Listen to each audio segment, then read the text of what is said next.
किसान उसकी फसल में जो अपद्रव्य हैं, जो कृषि को नुकसान पहुंचा सकते हैं, उन अपद्रव्यों का बिना किसी के कहे सुने भी निरसन कर देता है, उनको अलग कर देता है।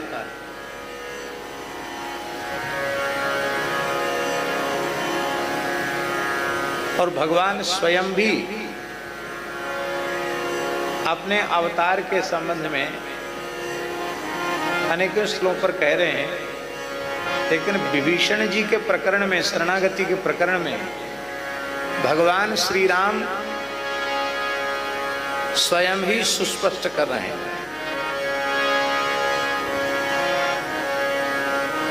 तुम सारी के संत प्रिय मोरे,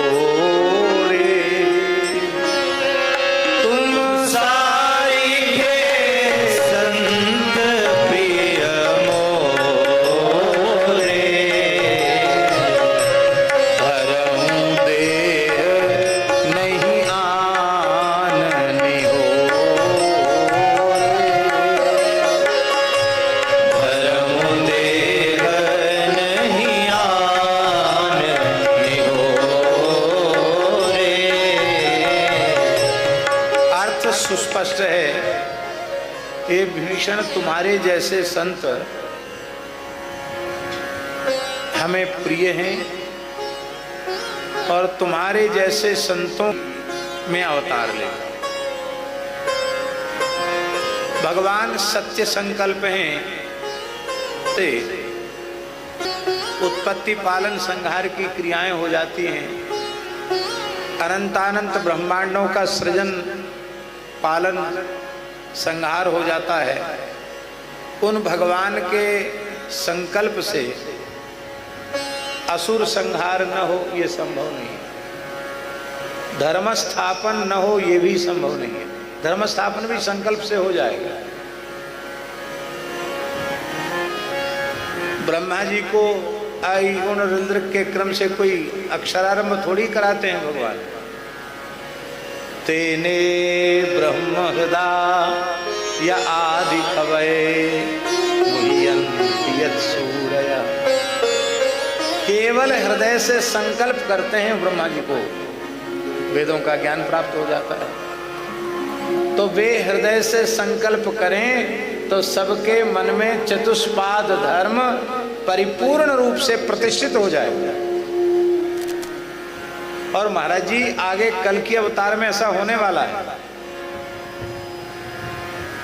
कुछ म्लेच्छों का संहार करने के बाद बची कुची सृष्टि में धर्म की स्थापना भगवान कल्कि के संकल्प से ही हो जाएगी। लिखा है महाराज जी पुराणों में कि भगवान कल्कि के श्रीअंग को छूकर जो पवन चलेगा, उस पवन का स्पर्श होते ही सब निष्पाप हो जाएंगे और भगवान संकल्प करेंगे कि अब इनके अंतःकरण में धर्म परिपूर्ण रूप से प्रतिष्ठित हो जाए, तो वहीं फिर सतयुग का आरंभ हो जाए।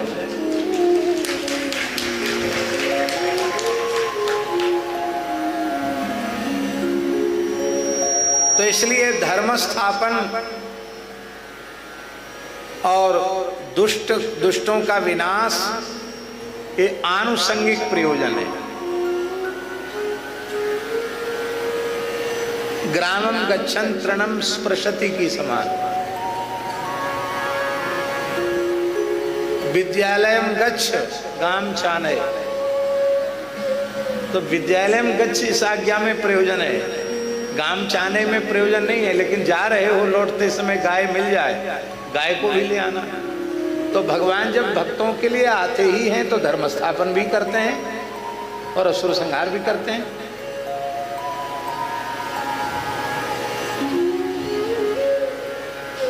इस मुख्य प्रयोजन की चर्चा भी गीता में है। आप मन में सोचेंगे कि जब भगवान खुद कह रहे हैं यदा यदा ही धर्मस्य ग्लानिर्भवति भारत अभ्युत्थानम् अधर्मस्य तदात्मानं सृजाम्यहम् परित्राणाय साधूनां विनाशाय च दुष्कृतां धर्म संस्थापनार्थाय संभवामि युगे युगे। इसमें महाराज जी जो परित्राणाय साधु नाम है, ये मुख्य प्रयोजन है। परित्राण दो प्रकार का है। एक तो दुष्टों के अत्याचार से पीड़ित हो रहे हैं भक्त, तो दुष्टों का संहरण करके और उनका परित्राण करना है। रावण वध करके विभीषण को निर्भय करना है। हिरण्यकशिपु हिरण्याक्ष का वध करके देवताओं को निर्भय करना है। प्रहलाद जी को सुखी करना है। ये तो परित्राण है ही है। वस्तुतः परित्राण यह है कि जो भगवान के प्रेमी अनुरागी भक्त हैं, जो भगवत विरह को सहन नहीं कर पा रहे हैं, एकमात्र जिनके हृदय में लालसा है कि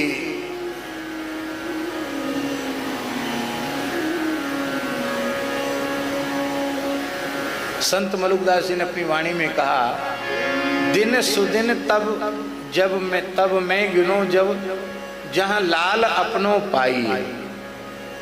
हम अपने दिन को तब सुदिन मानेंगे, तब अपने क्षण को भाग्यशाली क्षण मानेंगे, अपने जीवन जन्म को सार्थक मानेंगे, जब हमारे आराध्य अपनी भुजाओं में भरकर हमको गले से ले।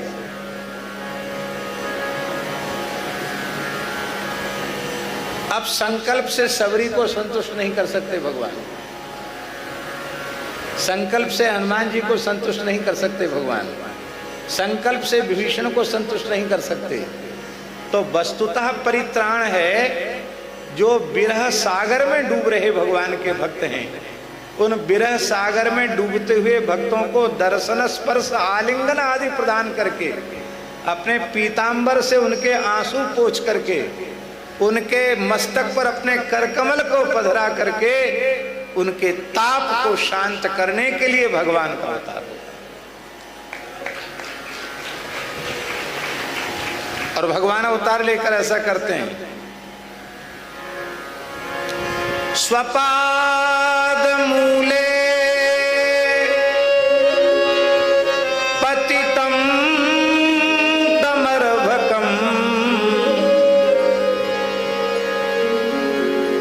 अर्भकम् कन प्रत्यय यहां स्वार्थ में, बालक तो है ही है, अपने अतिशय प्यारे बालक।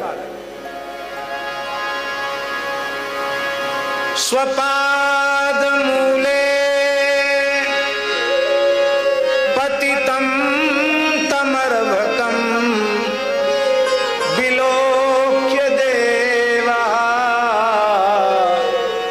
कृपया परिप्लुतः उत्थाप्य तच्छीर्ष्ण्य दधात् कराम्बुजम् कालाहि वित्रस्त धियां कृताभयम्।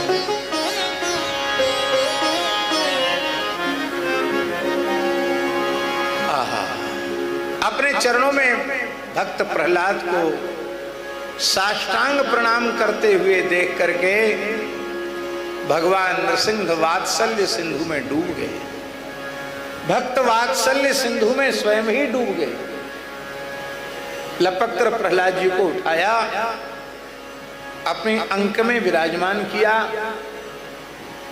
और तत्शीर्षणी कराम्बुजम अदधात, कीदृक् कराम्बुजम अदधात, काला ही वित्रस्त धियां कृताभयम कराम्बुजम तच्छीर्ष्ण्य अदधात। काल रूपी सर्प के भय से निवृत्ति कराने वाले कर कमल को मस्तक पर रख दिया। भक्तों का मनोरथ है कि हमारे आराध्य रमण बिहारी प्रसन्न होकर अपना कर कमल मस्तक पर पधरावें, कृपा बिहारी अपना वरदहस्त मस्तक पर रखें। और भगवान रखते हैं। गोपी गीत में भी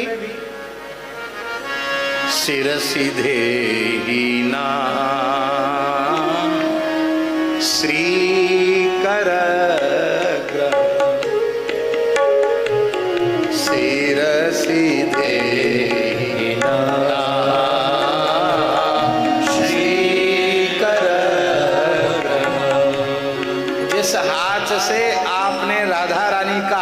पकड़ा है, विधिवत वैदिक पद्धति से ब्रह्मा जी के आचार्यत्व में पाणी ग्रहण किया है, उन श्री रमण बिहारिणी की ही कायब व्यूह स्वरूपा हम सब हैं। जब उनका हाथ पकड़ लिया, वह हाथ क्या आप हमारे मस्तक पर नहीं रख सकते? विनय पत्रिका में गोस्वामी जी कहते, कबहु सुकर सरोज रघुनायक धरि हऊ नाथ शीस मेरे। भक्तों का मनोरथ।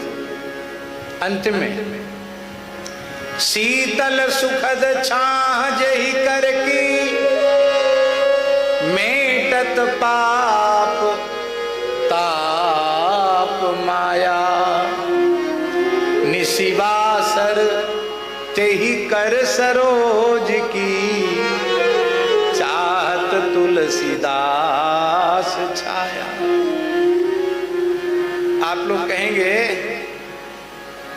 हमारा ऐसा सौभाग्य कब होगा कि भगवान अपना कर कमल हमारे मस्तक पर पधरा दें। यदि आपको शास्त्रों में श्रद्धा नहीं है, विश्वास नहीं है, तो हम कुछ भी नहीं कह सकते। यदि शास्त्रों में श्रद्धा है, आर्ष वाक्यों में, वेद वाक्यों में विश्वास है, तो गुरु साक्षात पर ब्रह्म सदगुरु भगवान ने अपना कर कमल मस्तक पर पधरा दिया, तो शिष्य को अनुभव करना चाहिए। आज साक्षात रमण बिहारी जी ने अपना कर कमल हमारे मस्तक पर विराज दिया। पर श्रद्धा, महाराज जी, श्रद्धा और विश्वास की न्यूनता के कारण प्रत्यक्ष सदगुरु भगवान की कृपा का अनुभव करने के बाद भी हम अकृतार्थ ही बने रहते हैं, केवल श्रद्धा और विश्वास की न्यूनता के कारण। एक और बात,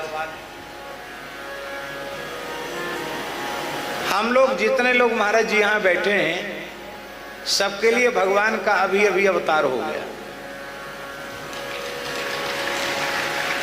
ताली तो आप लोग बजा रहे हैं, लेकिन ये नहीं पूछ रहे हैं कि कौन सा अवतार हो गया। इस अवतार का नाम है कथावतार। महाराज जी, भगवान में और भगवान की कथा में भेद है क्या? भगवान अवतार लेकर जो काम कर रहे हैं, वही काम भगवान की कथा कर रही है। प्रहलाद जी के मस्तक पर करकमल पधराया तो काल रूपी सर्प के भय से मुक्ति हो गई। और कथा सुनकर क्या हो रहा है? काल व्याल मुखग्रास त्रास निर्णास तवे श्रीमद् भागवतम शास्त्रम कलौ कीरेण भासितम। बोले ये तो आप कह रहे हैं काल रूपी सर्प की भय से मुक्ति हुई सुनने वाले की। महाराज जी, परीक्षित कहते हैं तक्षकान्न विभिम्य हम। अब मैं तक्षक से नहीं डरता। प्रविष्टो ब्रह्म निर्वाणम ह्यवयम दर्शितम त्वया। आपने पूरी कृपा कर दी मेरे ऊपर। तो कथा के रूप से भी भगवान अपनी गोद में बिठाकर अपना अभय वरद हस्त हम सबके मस्तक पर विराजमान किए हैं। इसलिए कथा की प्राप्ति भी भगवत प्राप्ति। और महाराज जी, इसका प्रमाण है, सनकादिक भगवान ने कृपा करके कथा सुनाई तो प्रधान श्रोता नारद जी हैं। नारद जी को कृतज्ञता ज्ञापित करते हुए कहना चाहिए था कि आपने बड़ी कृपा की जो हमें कथा सुनाई। लेकिन नारद जी ने अपने कृतज्ञता ज्ञापन में क्या कहा? वो कहते हैं अद्य में भगवान लब्धा। महाराज, मुझे कथा नहीं मिली, मुझे कथा के रूप में भगवान मिल गए। आज मुझे भगवान मिले। सदगुरु भगवान कृपा करके नाम दीक्षा प्रदान करते हैं। महाराज जी परम प्रमाण हैं हम सबके मध्य में। हम अनुचित अशास्त्रीय बोलें तो महाराज जी तत्काल हमें अनुशासित कर सकते हैं, काट सकते हैं हमारी बात को। मंत्र जो उपदेश है सत्शिष्य के लिए, तो कर्ण मार्ग से मंत्र रूप में मंत्रार्थ का, मंत्र के उपास्य देवता का हृदय में अवतरण होता है कि नहीं होता? इसलिए नाम का उपदेश भी शिष्य के हृदय में भगवान का अवतरण है, भगवान का अवतार है। और भागवत के एक टीकाकार, अन्वितार्थ प्रकाशिका टीकाकार, उन्होंने एक बड़ी सुंदर बात लिखी है। वो कहते हैं कि प्राकृत स्त्री पुरुष के संयोग से जैसी गर्भ की स्थिति होती है, इस प्रकार की भगवान श्री कृष्ण की गर्भ में स्थिति नहीं है। वहां मूल श्लोक है, उसकी टीका में वो लिख रहे हैं, जहां आप लोग केवल स्मरण करा रहे हैं प्रसंग का, कि वसुदेव जी के परम प्रकाशमय स्वरूप को देख करके माता देवकी आश्चर्यचकित हो गई और उनकी अंजलि सहसा बंध गई और उन्होंने अपने परम प्रकाशमान तेजस्वी पति की ओर देखा तो उनके नेत्रों के मार्ग से वह तेज भगवती देवकी के नेत्र मार्ग से उनके गर्भ में स्थापित हो गए। ऐसा महाराज जी अन्वितार्थ प्रकाशिका टीकाकार लिख रहे हैं। तो महाराज जी वहां टीका में उदाहरण दे रहे हैं, जैसे गुरु मंत्रोपदेश के काल में शिष्य के कर्ण मार्ग से मंत्र के रूप में उसके हृदय में भगवान की प्रतिष्ठा करता है, ठीक इसी प्रकार से भगवान का तेजोमय स्वरूप वसुदेव जी में अवतरित हुआ और वसुदेव जी के नेत्रों से फिर उनके नेत्रों की में जाकर के और फिर पुनः भगवान अब माता देवकी के गर्भ में प्रतिष्ठित हुए। तो मंत्र के रूप में, कथा के रूप में, नाम के रूप में, कीर्तन के रूप में ये अवतरण है। आज भगवान का पाटोत्सव है, आज ही तिथि है पाटोत्सव की। ये अवतार है कि नहीं? अब भगवान ऐसी जगह पे बैठे हैं, हम तब तो अब तक यही समझते थे कि ये पंजाब में है, लेकिन ठाकुर जी हिमाचल और पंजाब के बीचों बीच अड्डा जमाए हुए।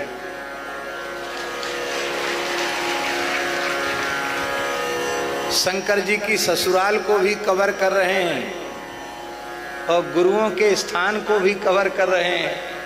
दोनों तरफ ठाकुर जी बीच में बैठे हैं ना।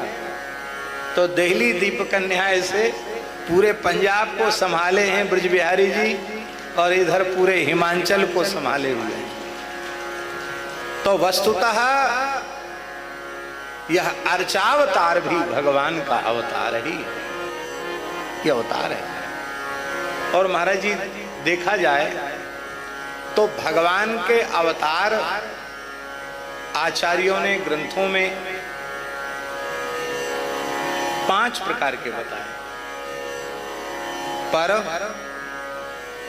विभव, व्यूह, अंतर्यामी, अर्चावतार। पर, विभव, व्यूह, अंतर्यामी और अर्चावतार। और जलभेद दृष्टांत से इनको घटित किया गया है। जलभेद, मेघमाला में स्थित जल में और पर्वत गुहा से निर्झर के रूप में निर्झरित होने वाले जल में और सरोवरों में स्थित जल में, सरिताओं में स्थित जल में और कुआं में स्थित जल में और आपके कमंडलों में स्थित जल में जलत्वेन कोई भेद नहीं। इसलिए जो पर है वही विभव है, जो पर और विभव है वही व्यूह है, जो पर विभव और व्यूह है वही अंतर्यामी है, और जो पर विभव व्यूह अंतर्यामी है वही अर्चावतार। पर परात्पर स्वरूप में दुर्लभ है। कितना दुर्लभ है वो,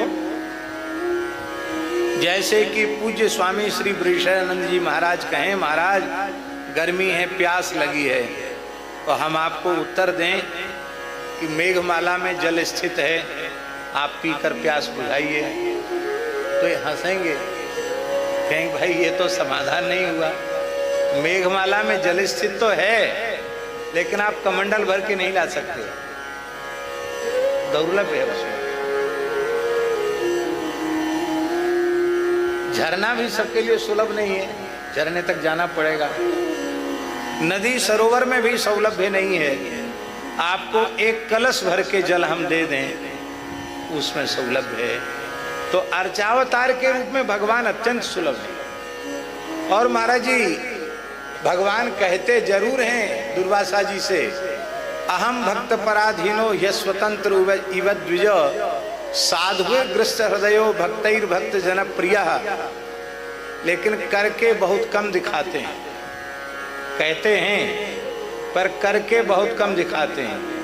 पूरा पूरा चरितार्थ तो अर्चावतार के रूप में ही करते हैं। अहम भक्त पराधीनो, 4 बजे उठा दो तो ये नहीं कहेंगे कि आज रात को नींद नहीं आई थी, नींद पूरी नहीं हुई, आपने 4 ही बजे क्यों उठा दिया।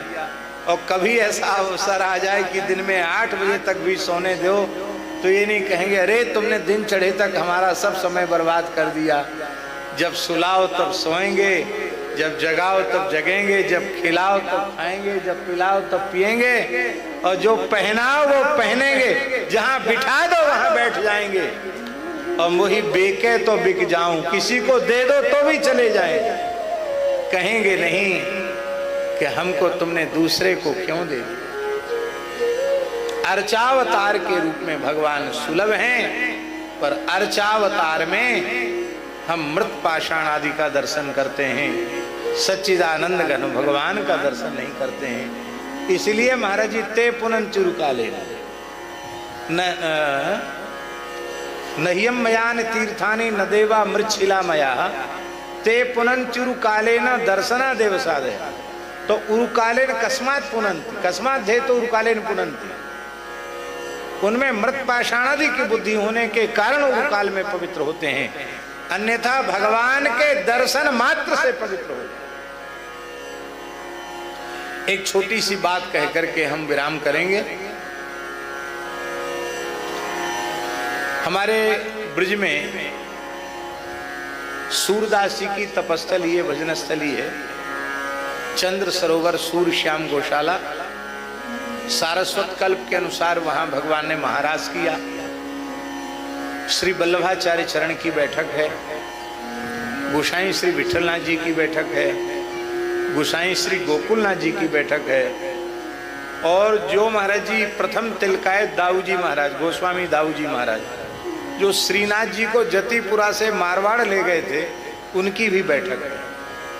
और सूरदास जी ने वहां 73 वर्ष तक भजन किया, वहीं से महाप्रयाण किया। और एक सुंदर बात हम आपको निवेदन करें, गोस्वामी तुलसीदास जी ने सूरदास जी के आग्रह पर चंद्र सरोवर में 4 महीने निवास किया, चातुर्मास निवास किया। और श्री गोस्वामी तुलसीदास जी ने कृष्ण गीतावली की रचना चंद्र सरोवर पर ही की। और तुलसीदास जी के आग्रह पर सूरदास जी ने भी एक चातुर्मास चित्रकूट में किया, और वहां उन्होंने श्री सूर रामायण की रचना की। सूरदास जी के पदों में एक सूर रामायण अलग प्रकरण है महाराज जी। जन्म से लेके और भगवान के राज्याभिषेक तक सब लीलाओं को सूरदास जी ने वर्णन किया है, उसका नाम सूर रामायण है। तो सूर रामायण चित्रकूट में लिखी गई, सूर रामायण चित्रकूट में लिखी गई, और कृष्ण गीतावली चंद्र सरोवर गिरिराज जी में लिखी गई। ऐसा वह परम पुनीत दिव्य स्थल है, श्रीनाथ जी की क्रीड़ा भूमि है वो। तो महाराज जी वहीं चंद्र सरोवर के पास में कुम्भनदासी के खेत हैं, अभी भी हैं, जिनको कुम्भनदासी के खेत कहा जाता है, और उनके वंशजों के अधिकार में अभी भी वो खेत हैं, खेती होती है उनमें। पास में ही तो जमनाम तो गांव है जहां के कुम्भनदासी थे। तो कुम्भनदासी का श्रीनाथ जी से इतना प्रेम था, भगवान उनके साथ प्रत्यक्ष लीला करते थे। और बहुत गरीब थे कुम्भनदासी, अत्यंत गरीब, अकिंचन। आप अपना खेत जोत रहे थे,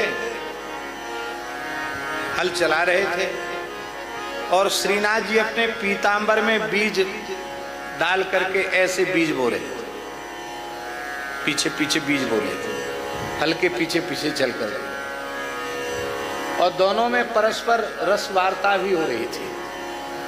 इसी बीच में जतिपुरा में टकोरा लगा, घंटा बजा ठाकुर श्रीनाथ जी के राजभोग आरती का।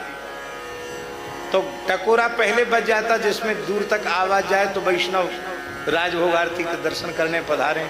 तो टकोरा की आवाज सुनते ही कि मंदिर में भोग जाने वाला है, और फिर भोग के बाद आरती होगी, तब तक दौड़कर हम पहुंच जाएंगे, भगवान के सामने राजभोग का एक आध पद भी गा लेंगे।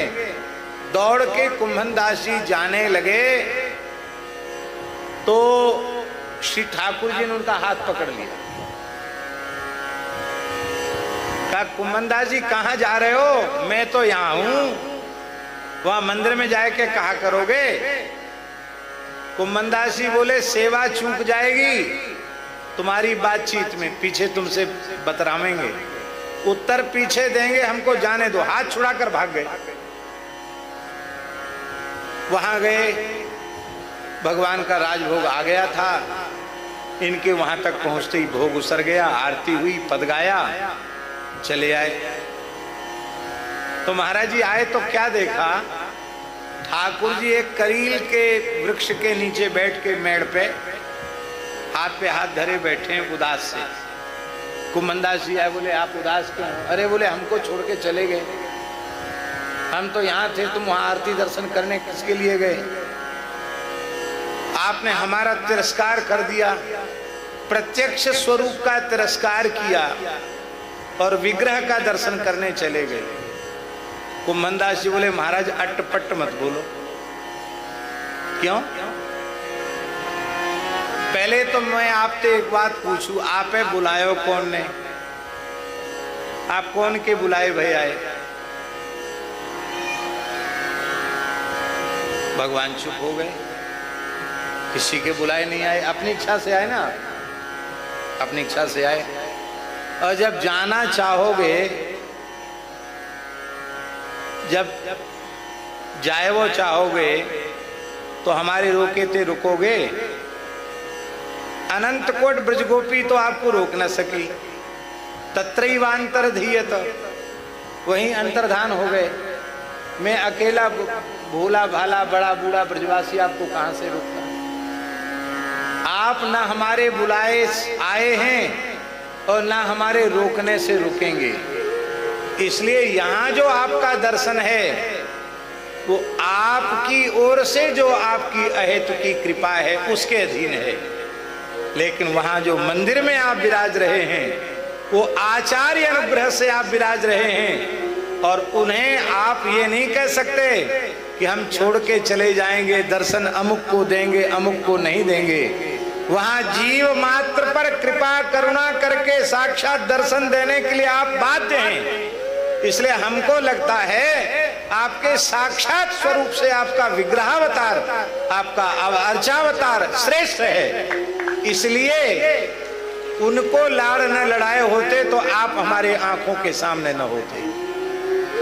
इतना सुनते ही श्रीनाथ जी ने हृदय से लगाया और बोले, मेरे अर्चावतार को मुझसे श्रेष्ठ मानते हो, इसलिए हम तुम्हारे साथ खेलते हैं। अब एक बात और कह दें, पूज्य स्वामी जी ने कहा, एक प्रयोजन कहा ना कुंती माता का, कि आप अवतार क्यों लेते हैं? शृण्वन्ति गायन्ति गृह्णन्त्यभीक्ष्णसः स्मरन्ति नन्दन्ति तवेहितं जनाः त एव पश्यत्यचिरेण तावकं भवप्रवाहो परमं पदाम्बुजम् ते एव त एव अचिरेण तावकं भवप्रवाहो परमं पदाम्बुजं पश्यन्ति। इसी जन्म में इसी शरीर से इन्हीं नेत्रों से वे भाग्यशाली जीव आपके चरण कमलों का दर्शन प्राप्त कर लेते हैं। कौन? बोले शृण्वन्ति। अभीक्ष्णसा का अन्वय सबके साथ। अभीक्ष्णसा शृण्वन्ति, अभीक्ष्णसा गायन्ति, अभीक्ष्णसा स्मरन्ति, अभीक्ष्णसा तवे हितम श्रुत्वा च नंदन्ति। अभीक्ष्णसा का सबके साथ अन्वय। जो बार बार आपकी कथा सुनते हैं, बार बार आपका कीर्तन करते हैं, बार बार आपका स्मरण करते हैं और याद कर कर के आनंद विह्वल होते रहते हैं, ऐसे भक्तों का हृदय पूरी तरह निर्मल हो जाता है। उस निर्मल हृदय में ज्ञान भक्ति वैराग्य का अवतरण हो जाता है और फिर आपके चरण उन भक्तों के हृदय में आकर प्रकट हो जाते हैं, आपकी प्राप्ति कर लेते हैं। वक्ता उपलब्ध हो जाए, भक्तों का अभ्यास। भक्तरी सती शृण्वन्ति और श्रोतरी सती गायन्ति और उभया भावे सती गृह्णन्ति। वक्ता मिले तो सुन लें, श्रोता बन जाए, महाराज जी सुनते हैं, और श्रोता मिले तो सुना भी देते हैं। और ना वक्ता है ना श्रोता है, अकेले बैठे हैं तो नामरूप गुण लीला का ही स्मरण करते हैं। ऐसा अभ्यास जिनको हो जाता है उनको आपके चरण कमलों की प्राप्ति हो जाती है। अब एक और विशेष बात जो हम कहना चाहते वो कह के पूरी कर देते। हम लोग, हमारे जैसे लोग, हम लोग नहीं, हमारे जैसे लोग जिनके देहाध्यास की अभी निवृत्ति नहीं हुई है,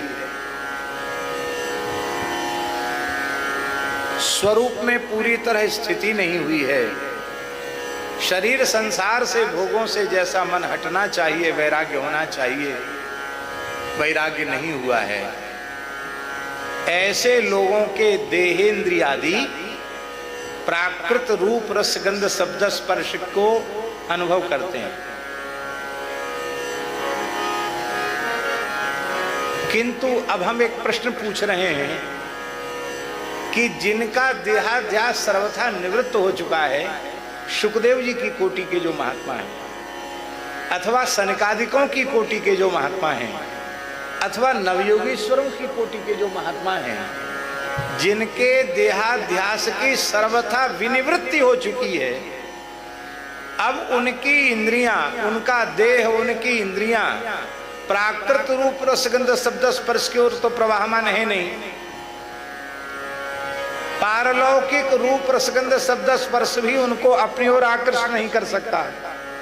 तो उन जो महात्मा जीवन मुक्त ब्रह्मज्ञानी महात्मा हैं, आत्माराम आप्त काम पूर्ण काम परम निष्काम निर्गुण निरंजन निर्विकल्प परमात्मा में जो निरंतर रमण करते रहते हैं, उन महात्माओं के देहेंद्रियादि तो व्यर्थ हो जाएंगे।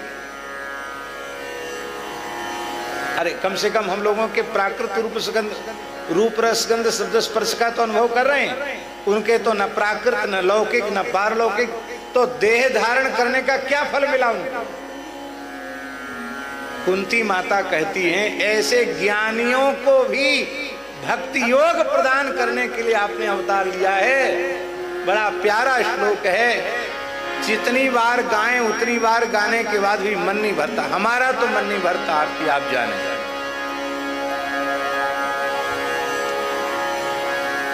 आहा, आहा। तथा परमहंसानां मुनीनां अमलात्मनां तथा परमहंसानां मुनीनां अमलात्मनां भक्तियोग विधानार्थं कथं पश्येमहि स्त्रियः। अमलात्मा विमलात्मा परमहंसों को भी भक्ति योग का विधान करने के लिए, जिनकी इंद्रियां लौकिक पारलौकिक भोगों की ओर जिनकी वृत्ति नहीं जा रही है, वो आपके सच्चिदानंद स्वरूप को अपनी आंखों से देख सकें, कानों से सुन सकें, नासिका से आपके दिव्य चिन्मय मकरंद का ग्रहण कर सकें, हाथ से आपको छू सकें, आपकी छाती से लिपट सकें। इसलिए सुखदेव जी जैसे महात्माओं को भक्ति योग देने के लिए आपने अवतार लिया है। और सुखदेव जी कहते हैं हमारे लिए भगवान का अवतार। परिनिष्ठितो नैर्गुण ने उत्तम श्लोक लीलया गृहीत चेता राजर से आख्यानम यदधीतिवान। इन्हीं शब्दों के साथ पूज्य श्री महाराज जी को दंडवत प्रणाम करते हुए, महाराज जी को सभी महापुरुषों को प्रणाम करते हुए वाणी को श्री ब्रज बिहारी जी के चरणों में उनके पाटोत्सव महोत्सव में समर्पित करके विराम। ठाकुर हमरे रमण बिहारी